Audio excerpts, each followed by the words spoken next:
All right, welcome to the 100 Test Kit Challenge from the Central Okanagan, the Regional District of Central Okanagan. We'd like to start by saying Take Action on Radon is proud to unite members from across Canada, which encompass the traditional territory of our First Nation, Métis people, and Inuit, whose ancestral footsteps and rights extend beyond our colonial boundaries that exist today. We respectfully honor these people's rights, history, and relationship with this land. Now, radon is a gas and it is linked to lung cancer. So radon is the leading cause of lung cancer in non-smokers, and it's the second cause of lung cancer in smokers. So it's a contributing impact. Anybody who is a current smoker will have the risk from the smoking, but now radon will add an additional risk. And somebody who was an ever smoker, but that has quit smoking, radon still will now increase your risk. And then obviously somebody who's a non-smoker, radon will be a primary risk. And so for this reason, we encourage people to reduce their radon to prevent this risk. Now, radon is a gas, and so when we breathe it in, it decays and can cause damage to lung tissue. And we know this because of research that has been done across Canada and around the world. It has been declared by the World Health Organization and also as an IARC, as a Class A carcinogen. And so we do know from research that it is directly linked to lung cancer. Now, Health Canada has estimates on the risk, the contributing risk when somebody has the combined risk. And so you can see that somebody who is just exposed to radon has a risk of 1 in 20 or 5% of being diagnosed with lung cancer. But the risk goes up if you combine those risks. So you have elevated elevated radon and smoking, then the risk goes up to 1 in 3 or 33%. So I'm just going to pause there, Anne-Marie, and just get you to answer a question that we've got here. How do we know that lung cancer or that radon is a lung carcinogen? Thanks, Pam. That's a good question. The way that we understand that it's carcinogenic to humans is actually because of workplace exposure. So over the last 100 years, it became very clear. So this is actually a well-known, well-established carcinogen that people who worked in areas that were underground in mines, not just uranium mines, but other kinds of mines, fluorspar mines, and hard rock mines in Canada and in Europe, they developed lung cancer over time. In the beginning, they had thought it was the uranium or the other metals that people were exposed to, but it turned out it's actually radon gas that caused the lung cancers. And it was so clear, the relationship between exposure and outcome, that they ranked it the highest carcinogen ranking that you can have. So it is one of the most serious carcinogens because it clearly causes cancer in humans, and that's lung cancer. Great, thanks very much.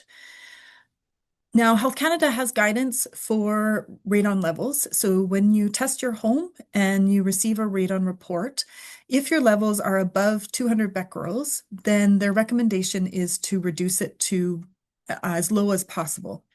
And as you can see with just this chart that gives you some idea of the risk from exposure increases as the amount of exposure, so the time, and the level of exposure increase, your risk goes up. And so you can see here that as your radon level goes up, the risk goes up, and it goes up for both somebody who doesn't have a smoking risk or does have the combined risk. It just goes up at a different rate. Now we'd like to just pause and share Dr. Koo. So Dr. Koo's story. Dr. Koo is an oncologist with BC Cancer. He tested his home, or he renovated his home in 2020. And just around that time, he also happened to be diagnosed with lung cancer. So he had an incidental test that was done, and they just happened to find that he had lung cancer. And so he was diagnosed early with it, But he then tested at his home and found that he too had high radon level. And so he has been sharing his story. You can see there is an interview that he did in 2023 about his story with CBC, encouraging people to test their home and reduce their levels. And certainly after he himself was diagnosed and realized that it was from his home, he was concerned about his family, his wife and his son. And so he took action to test or to mitigate and reduce his levels. Now, radon comes from the soil. So uranium is in our soil all across Canada. And uranium is a solid, but uranium decays. And so it eventually changes to radon. And radon is a gas. So instead of staying in the ground like the solids, it moves up into the air and it's in the air around us at low levels. But it's our concern that it enters our building and builds up to high levels. Now, it can enter any building that has contact with the ground. And then if it's not, leaving at the same rate that it's entering, which is fairly typical, then that's when we find high levels. So generally there needs to be a source, and then there needs to be something that draws it into our building. And it's drawn into our building because of a difference in air pressures. So typically the ground is at a high pressure, our homes or buildings are under a lower pressure than as compared to the ground. And so this provides a pathway for the gas to come in. And then it also can change depending on how we use our buildings. So if we turn on fans and we remove air from the building, but we're not bringing in fresh air to compensate, this can further depressurize the air within our building and therefore increase the amount of air that's drawn in. So radon levels come from the contact with the ground, and they generally are higher in the basement. However, in homes where there is forced air gas, we do see that the air is moved around. So levels can actually be quite even throughout the house, depending on how the air is circulated.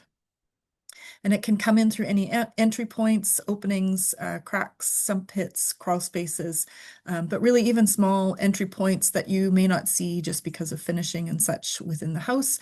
And so because radon is invisible, there's no smell or taste to it, it's important to test. And now we also know that it's not just homes that it's in, it can be in workplaces as well. And so that's why we wanted to talk. So our focus with the 100 Test Kit Challenge really is to encourage you to test your home. And so you will be able to go pick up a test, and we'll talk a little bit about the testing in your home. But we wanted to take some time today in today's webinar to add on a little bit of information about the concern and what it looks like to test your workplace as well. So we're going to start there. And so it is important to protect employees and all workers in workplaces. And certainly this is the responsibility of all employers, is to make sure that there is a safe workspace. And so the first step is to test, and you can reach out to a CNRPP professional to help you with testing to ensure that the proper protocols are followed. But we'll walk through this so you can understand the process that's involved. So Health Canada does have measurement guides specific for workplaces. So they have one guide that's specific for residential and another that is specific for public buildings. And in this guide, it talks about choosing the right rooms. And so when you test for radon, it's important to test the air that people are breathing.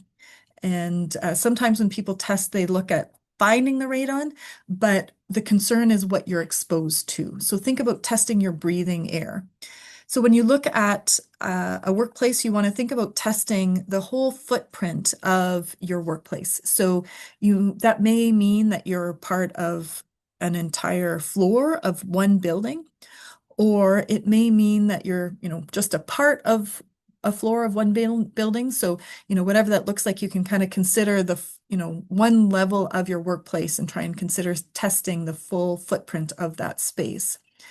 And then within that footprint, you want to test the occupied rooms. And so on this diagram, it shows an X or a check mark, or, the orange triangle. The green check mark refers to rooms that you want to test. And these are rooms that are occupied for 4 hours a day or more. And those would be rooms that you should test. If a room is not occupied for 4 hours a day or more, so perhaps a boardroom that maybe is only used once a week, a storage room that again people just go in and out of but don't spend a long duration of time in, or a bathroom, then these are rooms that you wouldn't test in. Then there may also be rooms that are not in use right now. And so those rooms would be, questionable rooms that perhaps you may want to consider testing if you're looking at changing the layout of your workplace and using them in the future. But they wouldn't fall into the category right now that you would consider them occupied 4 hours a day or more. Another category for this question space is, possibly a waiting room where maybe one person isn't continually in there 4 hours a day or more, but even though it may be occupied by different people throughout the week, but no one person stays in there 4 hours a day or more.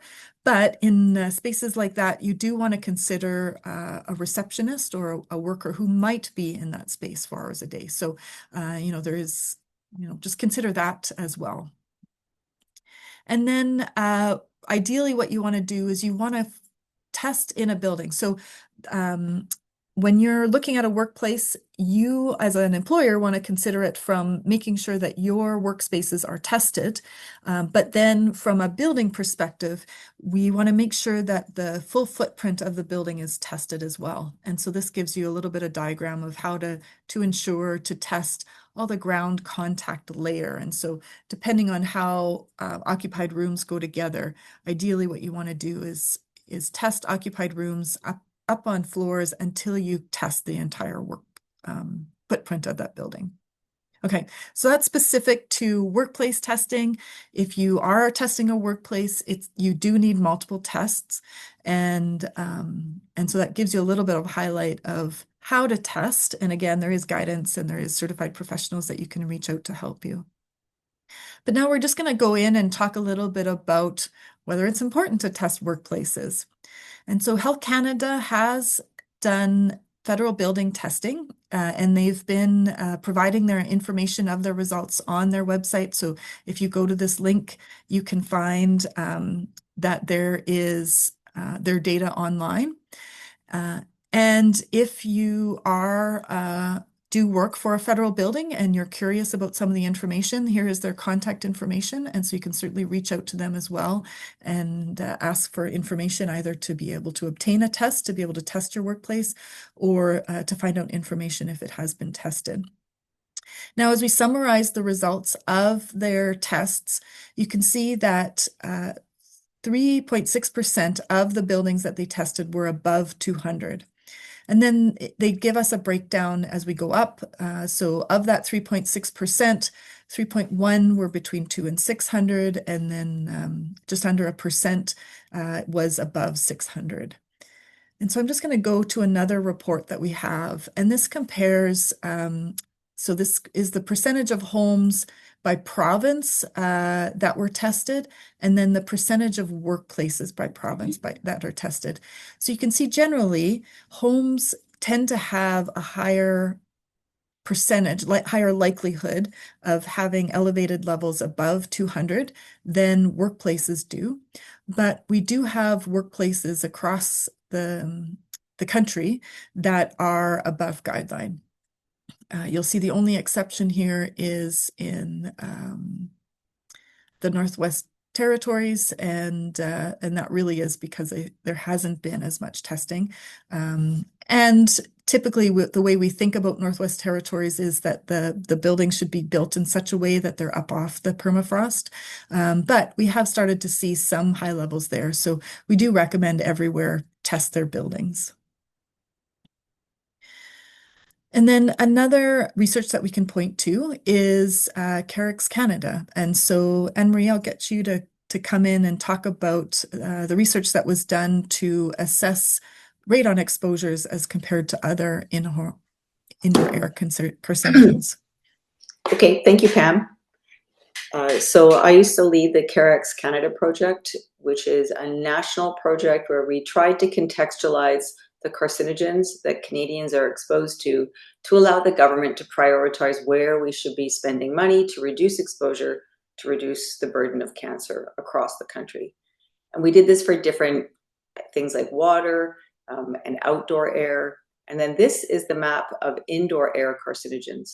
And this is really what galvanized my work in the area of radon. So the farther you go to the right of this chart, the higher the number of excess cancers there are due to exposure. And I think for me, what's particularly telling about radon gas exposure, and again, this is a surveillance of both occupational and environmental, so it's combined workplace and residential. But what is very clear is that radon is far more significant than asbestos exposure and some of the other things, even diesel exhaust, that we know contribute to lung cancer. And yet it remains relatively unknown and untested for. So it was this particular evidence showing that over 10,000 people per million will have excess cancer risk as a result of their exposure to radon that really led me to do outreach and meetings like this. Great. Thanks so much, Anne-Marie. And then Anne-Marie and Dr. Noah Questel have done quite a bit of work with BC Lung, and so we just wanted to direct you to resources. If you take a look on their website, you can find a number of great radon resources, but specifically a number of documents about testing radon in workplaces. And so one thing to note is just the duty of care, that they have developed a document about the responsibility of employers with respect to ensuring that their employees are safe, and the importance that levels should be tested and then reduced. Can I just add that if you are a worker in a workplace and you do not know the radon level, you have the right to ask. Like any other carcinogen, you have the right to know what it is that you're exposed to at work, particularly if that is something that contributes to increasing your cancer risk. Now, workplaces look different, and so we also wanted to address that at the school and childcare center level. And so these certainly have been areas that we've been paying attention to from a occupant, just protecting children's health, but it's also an important area to think about when it comes to protecting workplaces. So if you are a worker in a school or in a childcare center, then we do know that there has been some work to test. So in a number of years ago, Carrick's put together a report on radon testing in schools. And so we've been utilizing this report to try and engage with schools and increase the testing. And so we do know that is more testing going on in BC schools, but you can certainly reach out and ask your school administrators to find out if if you're a worker, if it's been tested, or if you've got children in school, ask them if it's been tested. And then you can certainly reach out to us for support as well. And we'll talk a little bit about some of the schools testing that's going on at the end here. And then again with childcare centers. And so there too, if you're not sure if your child's childcare center has been tested, you can certainly reach out and ask to them. There is a requirement for childcare centers in interior BC to be tested, and so we do anticipate they have been. But again, we'll talk with Greg in a bit at the end about that. Okay, so that's sort of the end of our special workplace section. We did want to touch a little bit on it because we kind of wanted you to know a little bit about your rights and the landscape of testing in workplaces.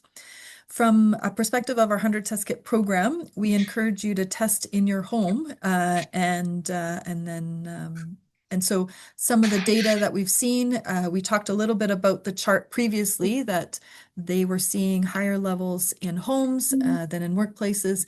And as we have done more testing, we certainly have seen that across Canada, levels are higher than we had expected. So there was a report published last year showing that about 18% of Canadians are living in homes that are above the 200 becquerels. And so it certainly is something that it's important for us all to pay attention to in the spaces where we spend really most of our time as we sleep at our homes and spend quite a bit of our time at our homes. Okay, so the good news is testing is easy, and as part of this program, even easier because we will get you a test kit. Now, when we test for radon, we test for long term, and so that means a minimum of 91 days. We talk in this program about 100 days because we want to make sure that you get at least that minimum. And so when you take a look at the dates that we've allowed, we've really tried to make sure that we gave you room to ensure that you've got that minimum 91 days. And so we sort of talk about 100 because we estimate that people often forget and put things off, and that'll hopefully help you with getting that 91 days. Now, the reason we test for a long term is because radon levels can fluctuate. So I mentioned before, radon is a gas and it's drawn in from the ground through changes of air pressures. And there's different factors that can change how much radon is being drawn in. So there could be environmental factors outside of your house. For instance, air pressures. There could be a storm moving in that increase the pressure differential or change the amount of radon that's being drawn in to your home. There could also be different impact to the ground. So perhaps you tested a couple years ago and there's been major road construction or around your home. That can change the fissures in the ground. On the prairies, we had a drought, and so we were hearing from people that they had tested previously and then now they've tested again and levels changed. So that can change fissures in the ground. We also know things like earthquakes, fracking, things like that can impact the cracks in the ground, and so then can impact the way that the gas is moving up into that space where it's in contact with your building. And then it can also be impacted by the way that you use your building. So for instance, if you burn your toast or whatever on your stove and you turn on your kitchen vent fan, your kitchen exhaust fan, if it draws air out of the house, can be drawing air out.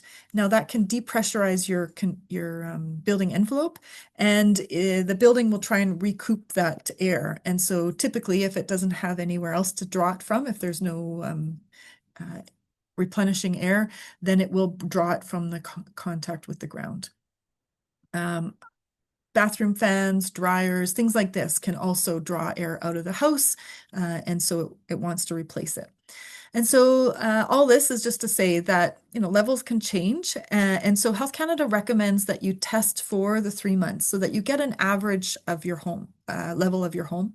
You don't need to change the way you're using your home. And in fact, because of these conditions, you can just go ahead and use your home as normal, but it will give you an idea of what the radon level is as you use your home. And so we have been doing quite a bit of test, and there has been a lot shared. So if you're curious about what radon levels are across BC, you can go to the BC CDC's radon map and check out some of the levels that we've been doing there. So Anne-Marie, I'll get you to chat about this and then also about the other program we've got. Sure. So we're lucky in British Columbia. We are actually the only province that has what I would call a living database of actual indoor radon exposures. Some other provinces have radon potential maps, so looking at the radiation in the soil as a result of uranium concentrations in the soil.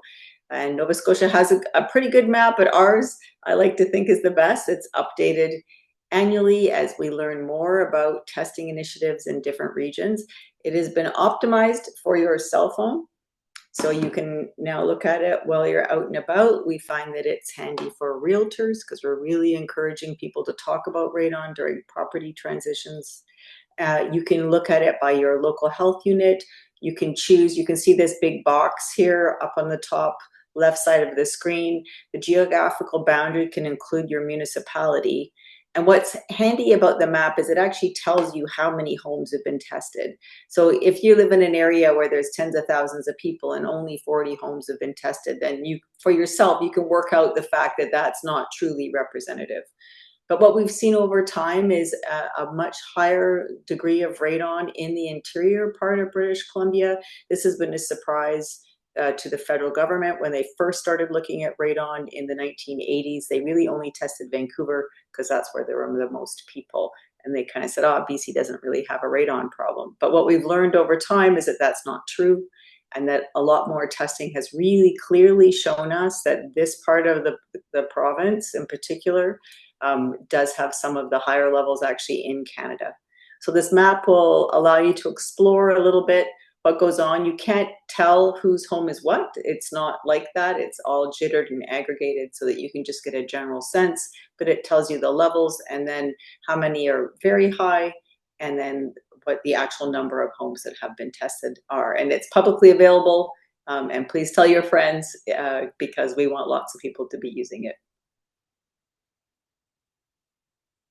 The other thing I really want to talk about, because this is very important in British Columbia, is as Pam had noted about Dr. Koo, one of the biggest problems we have with lung cancer is that it continues to be the leading cause of cancer death.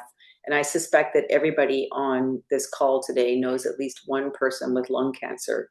And it used to be that we could kind of safely say, oh, well, those were people who were exposed to tobacco smoke, because that's what it seemed to be the case. But what we realize now, particularly in BC, is that 30% of our cancer patients, our lung cancer patients, have never smoked. And so we're now really realizing that there's many other things that cause lung cancer besides tobacco. And the most likely one after that is actually radon gas. But you can't get a lung cancer screen unless you've been a heavy smoker.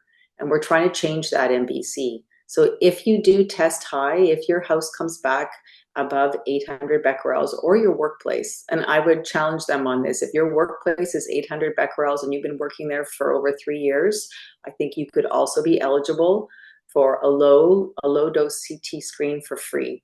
Now, these are things that people have gone to the United States and had to pay for in the past, but this technology exists in BC. Again, it exists predominantly for smokers, but we have this small window to try and see if this technology can be used for people who have never smoked but may have been exposed to high levels of radon.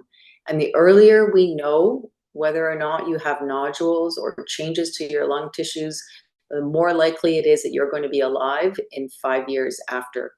Right now, the lung cancer survival rate after 5 years is abysmally low. And that's because we often find the cancer is too late to do anything. So this kind of screening program gives us enough early ammunition to be able to treat people or remove tumors so that people are still alive 5 years later. So please, you don't have to just have gone through this program or any of the programs with our radon tests that we've handed out. If you know someone who's been living in a high radon home for 3 years or more, please encourage them to reach out to this program. It is, again, free, and you have a center in Kelowna that you can go to. There's also one in Vancouver, but the farthest north one right now is at the hospital in Kelowna. And there's the email for the lung health study is at the bottom. There's also a phone number. They'll happily talk to you on the phone, and I'm happy to follow up with anyone who has further questions about it. Great. Thanks so much, Anne-Marie. Good. All right. So we want to keep going with the program. So with the 100 Test Kit Challenge program, you will receive a Alpha Track device. This is a one-use test. So when you get the package, you'll be able to open it up, put it in place, and leave it for 3 months. Then you'll return it back to a collection point, and we'll talk a little bit about those in a bit. And then the lab will provide you a report. So again, we mentioned before, once you get the report, Health Canada's guideline level is 200 becquerels. And so if you're above that level, then you should take action to reduce. And we do have information about reducing, so you can reach out to a CNRPP professional. There are a number in the Okanagan area, and so you can find that at cnrpp.ca. But a radon mitigation system is really effective in reducing radon levels. Depending on the complexity of a house, it usually can be installed in about 1 day. And on average, I think in the Okanagan, we're seeing about $5,000 for the mitigation system. Some parts of the country, it's less, but we have seen some, but that's about the cost that we've been seeing around BC. In When it is installed using a pipe and a fan, and the pipe is in going down through the concrete slab into the subslab space. And so there's just an open space here underneath the concrete slab, and then the pipe provides a pathway up and out to allow a pathway for the gas to go up and out. And then there's a fan that provides movement of this air so that the air is drawn a little bit up and out to encourage it to go outside the house rather than coming up through the cracks. Now, it is really important that this system be installed properly. This footprint needs to be well sealed. So if you do have a concrete slab in your home, a CNRPP professional will go through and make sure that it's well sealed. We don't want to be drawing air down from the conditioned space of the house. We want to make sure that it's only drawing the air from below the house. And the other thing is we want to make sure that this fan is properly sized. So we don't want to be drawing too much air. So it needs to be properly sized for the home. So here's a couple photos. Often when it's installed, it also needs to have an indicator on it to ensure that the fan is working. And so this is a YouTube manometer, or they also can install an electronic one that provides an alarm if the fan stops working. And if you do need to install a radon mitigation system, then the Canadian Lung Association has a grant called the Lungs Matter. It's a radon mitigation grant that can help you with financing the cost of a mitigation system. You can use the long-term test for the application as well. You will need a quote from a CNRPP professional. You do need to apply prior to getting the work done. And then there is a qualification. So you can qualify one of two ways. Either you qualify because you are in a low to moderate income, so below the medium income for the province, or you can also qualify if there is an occupant with lung cancer. So you can go on the Canadian Lung Association website and find information out about that grant, and then apply after you've got your radon report if needed. Now, another note is all homes in BC are built according to the provincial building code. And then in the building code, it does require radon measures. And so these have been in the code in various ways since 2014. And so if your house was built early in that time frame, then you should have gravel under the slab and a well-sealed liner. And then all access points should be sealed. If your house was built early on, you may have a short stub pipe in the basement, and it should be properly labeled radon. If your house was built after 2018, then it should be an extended rough-in pipe that goes up and out of the house. Now, neither of these are reducing the radon levels. They are there just in case. So you still need to test. So the pipe that goes up and extends out of the building may have some level of reduction, but you do need to test to determine if you need to install a fan as well. So even if your house is new, we still recommend that you test it. If your house is old, we recommend that you test it. So this is just information about the building codes that have changed over the years. Another information that we have is for landlords and renters. And so if you are either a landlord or if you rent, it is important still to consider testing, but it is important to communicate with each other. And so we do have information available for you that you can provide to either your renter if you're wanting to test your rental unit for radon and you want to provide them with some general information about radon. Or for your landlord, if you would like to test your space and you don't know if they know anything, then we recommend that you just provide them with some basic information so that as you're testing, they're not surprised when you get a report and you can provide that to them. Another thing we want you to know about is we have a radon awareness contest. So November is Radon Action Month. And so we've got a couple of games that you can play either to learn about radon on the November site.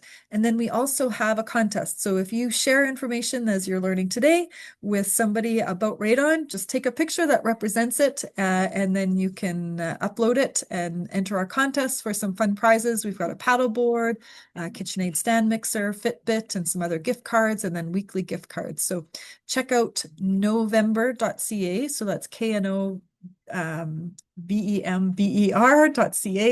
to enter the contest. We had some great stories last year of people testing, sharing information with their friends and their family, even calling them on an old-fashioned rotary phone and to test.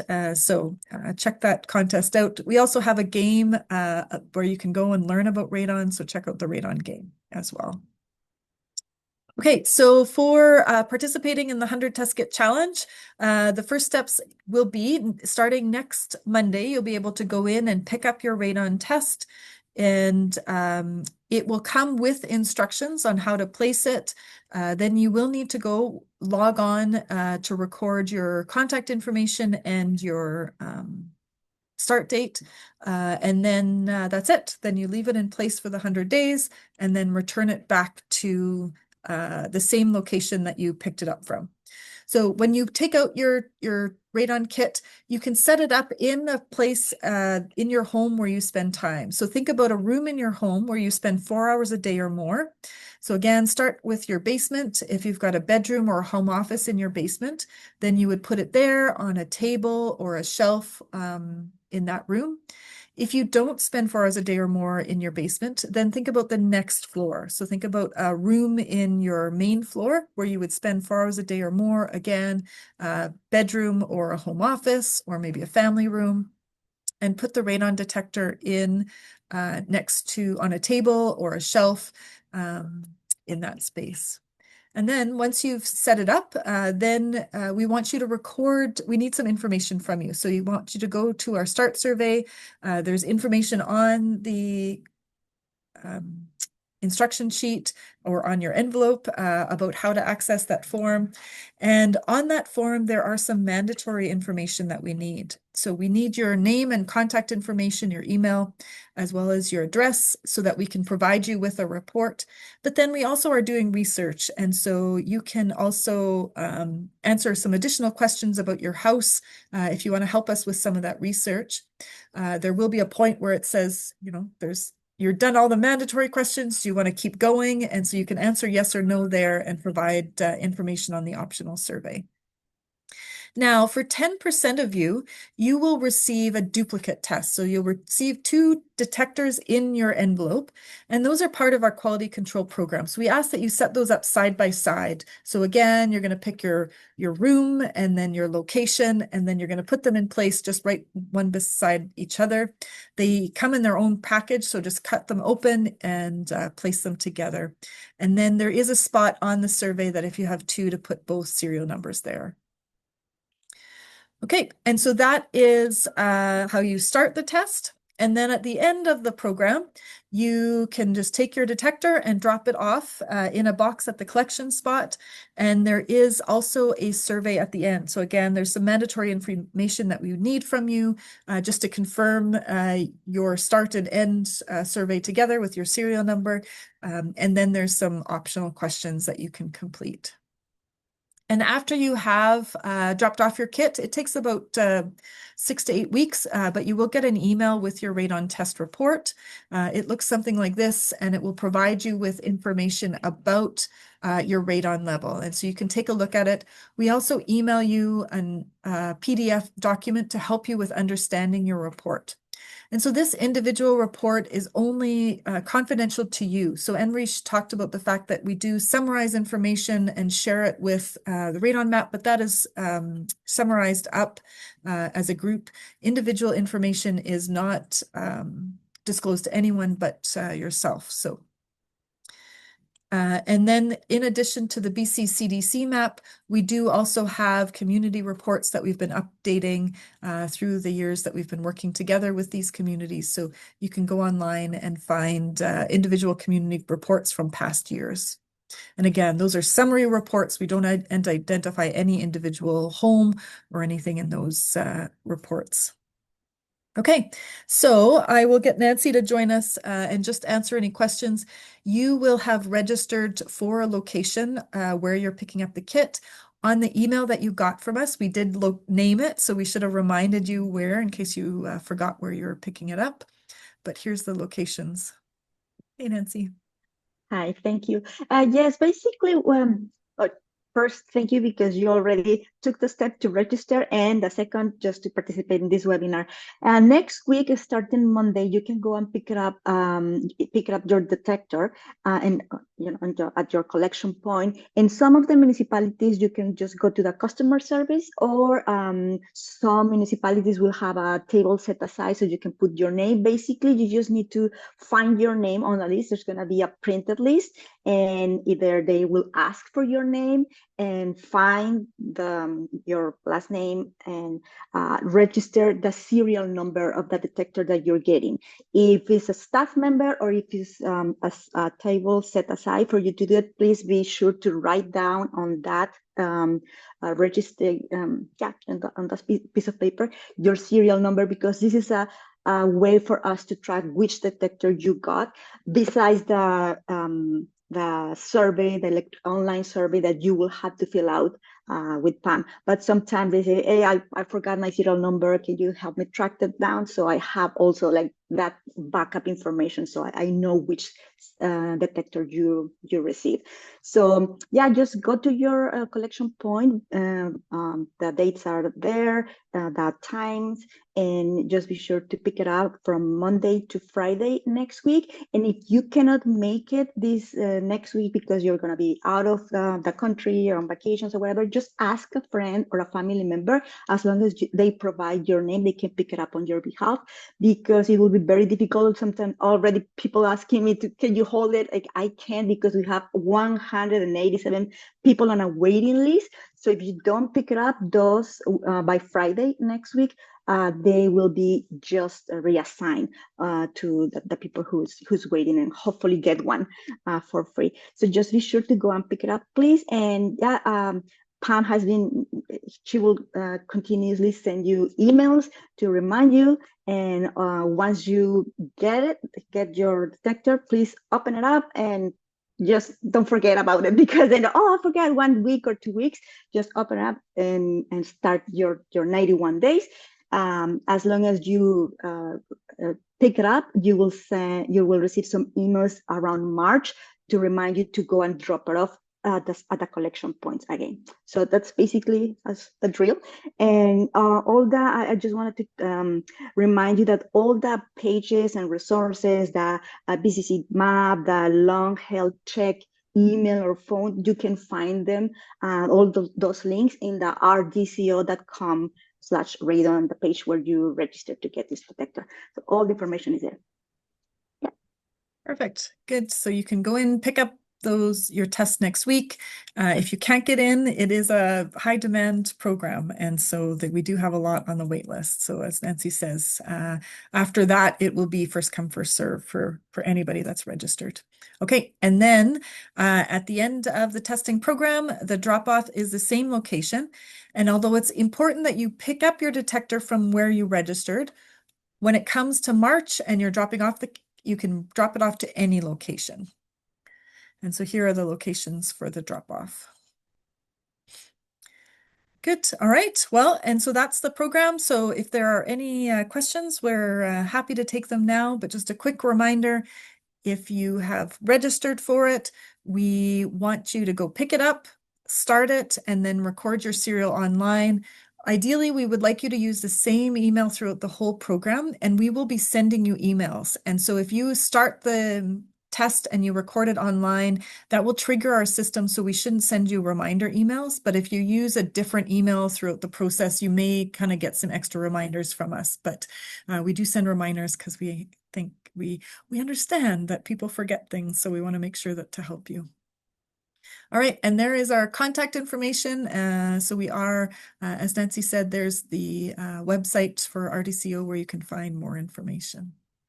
All right, so it looks like we've got a couple questions. Greg, I'm going to start with you. We had talked about the fact that In BC, we've got lots of schools that are testing and childcare centers are testing. Do you want to share some progress on how things are going there? Yeah, sure, Pam. Thanks. For the last 2 winters, we've offered our 17 public school districts and 53 independent schools the opportunity to test, and we actually supplied detectors. Not all of the districts and not all of the independent schools took up that opportunity. Um, what can I say? 3, 4 weeks ago, a letter went out from the medical health officers strongly recommending they test, and we are progressively working forward to it. Ultimately, I think, the writing's on the wall that, especially with some of the mapping that was just shown here a few minutes ago, the interior BC is essentially hotter than the two hottest provinces in Canada. And we've required daycares to test as part of their licensing since 2017. And I think eventually, um, if I had a crystal ball and could look forward to the future, I think we will eventually see a requirement in schools. But at this given point, it's not. But any workplace should be tested. The epidemiologists clearly say even an 8 hour exposure a day. I mean, you heard if you're in a room 4 hours or more, test. So people should be testing their workplaces, their home, their leisure places if they can. Um, the heavier you breathe in a place, the more exposure you get. People have indoor home offices now. A lot of them could be in a basement. Get a detector, put that in your office. That's what it's all about. Great. Thank you. Yeah, thanks so much, Greg. All right, we have a couple quick questions here that we can answer. So some questions about being away at the end of the testing period and missing the drop-off week. No problem. You can mail it back. So the instructions. Oh, Nancy, did you want to jump in on Yes, that? yes, the address is there, and also the address. If you miss the drop off, yeah, you cannot take it to the collection point. Just send it, and the address is always in our page in the program timeline. On the last step number 7, the address to Winnipeg.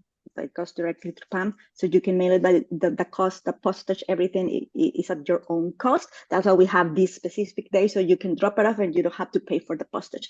But you can definitely wait as long as you can leave it longer, but not less than the 91 days. So it is okay for you to mail it after. Yeah, exactly. And another related question, if you're going to be away for an extended period during the testing period, then it may impact the radon results. We don't know how it will. And so we do recommend that you test during the time when you're living in your house. So you could delay the start of it and test once you're back and then mail it back after the 91 days. Yeah, There's Nancy. another, yeah, there's another question here about if they can ask for an additional one if they want to test a different room. Unfortunately, we can just provide one radon detector per household, but again, in our website, in the frequently asked questions, you can go and purchase. There's links, so you can purchase additional detectors. So yes, and there's a lot of people on the waiting list as well, waiting to test at least one their house. So. Exactly. So, and typically in homes, although in workplace we talked about multiple tests, in a home you really only need one test. Usually, unless you have multiple heating zones or something unusual about the airflow in a house, then you may want to purchase a second test. But at least test one, and then that'll help you with at least getting one done. Good. All right. And any other questions? We do get a question about mitigation. If you have an HRV in the house, will that help with reducing radon levels? And an HRV is a heat recovery ventilator. So it's a system that is included in the ventilation system of your home. It provides dilution, so it does provide fresh air in and sort of removes conditioned air, so it can provide some level of radon reduction.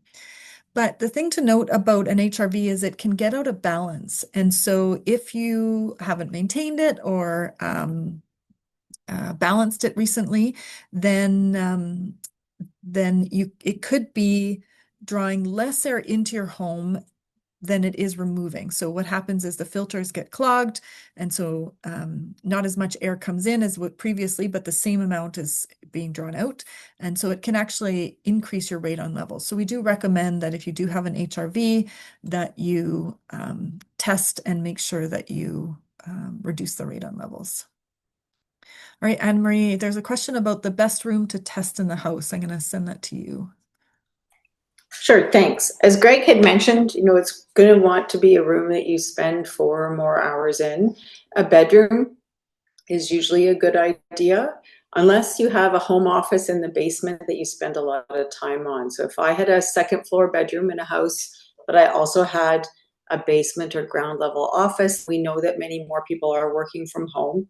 So I would recommend testing a home office that you spend every day in over a bedroom, but hopefully all of you are getting 7 to 9 hours of sleep a night. So that's an easy win for where you would put your radon test kit. Great. Okay. Another question we typically get is there anything you can do yourself to reduce the radon levels? So as I mentioned, if you balance and clean your HRV, if it's already existing, that could be one. But otherwise, we do recommend that you look at hiring a CNRPP professional. We don't know your competency. There is a CGSD standard, and there are things to consider when you're installing a system. And so we want to make sure that you're considering that. If you're not sealing this foundation, you could be drawing conditioned air down. And if you've got any gas combustion appliances in your home, you could be risking backdrafting and things like that. So, and then also there are discharge clearances, and you want to make sure that you use proper pipe and fan. So those are some of the things to consider as you're installing it. And so whether you can do it yourself is always up to you, but we do want to make sure that it's installed properly. And then once a mitigation system is installed, you do need to test again to make sure it's effective. And so that also is a really important step. All right, Anne Marie, do you want to answer this one too? Why is it recommended not to test in the furnace room? Okay, I'm going to give it a shot because I'm the health person. I'm the nerd, and Pam is usually the person that knows all the technical things about building. So Pam can test me to make sure I get this right. Most people don't spend a lot of time in their furnace room, I'm assuming. B, the furnace tends to draw air in and then distribute it throughout other parts of the house. So it depends on what kind of a furnace. So if you have a forced air furnace, then the air that's there gets blown to other parts of the home. And that's one of the ways that, of course, if you're drawing in gas from under the ground or ground contact, and then it's sent to other rooms of the house after it's conditioned, this also can be drawing radon gas into other parts of your home. But my immediate answer is going to be because I'm assuming that people aren't spending considerable amounts of time. And what we don't want you to do is we don't want you to find the worst place that radon is in your house. So you don't want to test your crawl space, even though you can. I have a crawl space in my house, but there's no way I'm spending 4 hours there. So we want to, on average, understand what your radon levels are, and that's what the health estimates are based on. Not the best space, which might be a screened porch with lots of ventilation, and not the worst place, which might be your furnace room. Some people get digital devices from the library, and you can move them around, but realistically, you want to know that what is your everyday exposure over a 3-month period, not the peaks and not the valleys. How did I do, Pam? Yeah, exactly. That was kind of the reason I thought I'd toss it to you, is that's important for that exposure test, that we test where you're spending. We're talking about HRVs, and furnaces is your. Yeah. Good.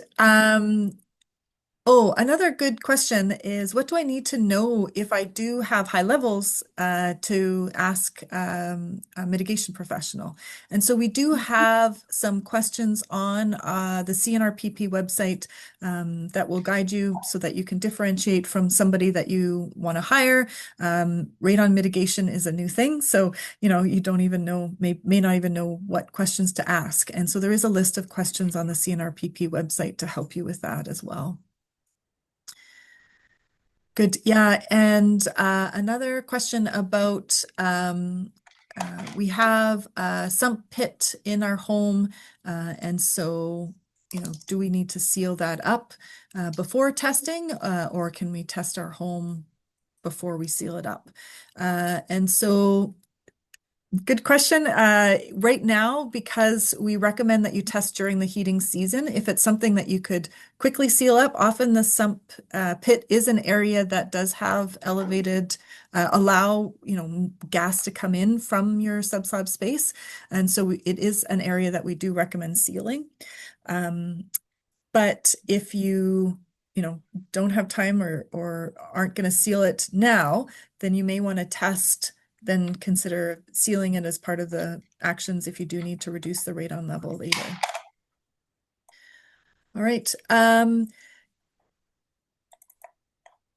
Yeah. Oh, another, just back in the workplace questions that we've had about regulations around the world and across Canada. So with respect to workplaces, there are, radon is not specifically listed in provincial workplace in BC, but it is listed in the Canadian Labor Code. And so if you do go on the BC Long information about the regulations for workplaces in BC, you will see that there is some reference to radon and some information available, but the duty of clause really goes to providing a safe workspace. But if you are in a federal workspace, then there is actual legislation that names radon. And so that's our Canadian legislation. The other jurisdiction we know about is in Europe. The European directives also do require all workplaces to be tested and reduced. And so that's another regulation for workplaces that we do know about. All right. Yeah, I don't see any other questions coming in. Greg, did you have anything else that you wanted to add in the last minute or two? No, I think I'm good, Pam, unless there's any more technical questions on mitigation or whatever, but no, I have nothing. Thank you. Okay, yeah, sounds good. Anne-Marie, anything that you want to add?